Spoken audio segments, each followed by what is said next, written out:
Yung sa art po kasi doon mo na lalalabas yung emotions mo, yung feelings mo. Doon ka lang malaya kung anong gusto mong gawin.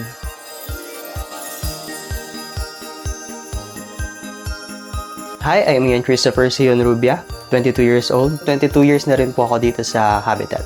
Nakatira po kami dati dun sa bahay ng kapatid ng papa ko po. Siksikan kami dun kasi andun lahat ng pamilya namin.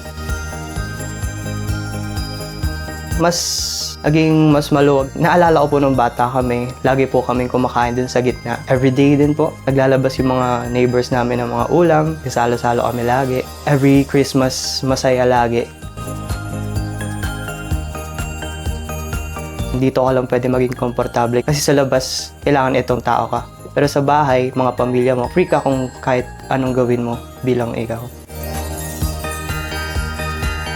Drawing lang po ng drawing, tas pag may nagko-comment na, ala, ang galing pala ni Ian, ganun po. Parang na-motivate ako na nabuboost lalo. Baby steps lang din po hanggang sa natutunan ko kung paano po.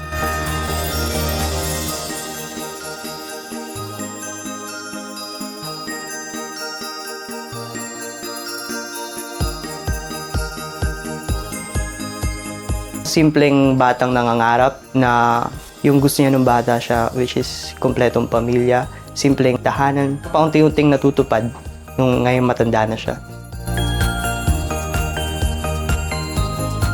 Every bili niyo po ng isang card, magbibigyan ng tulong at saya sa mga taong mabibigyan po. Every contributions po nila, may mga taong nabibigyan ng bahay and napapasaya po nila, lalo na ngayong Pasko po.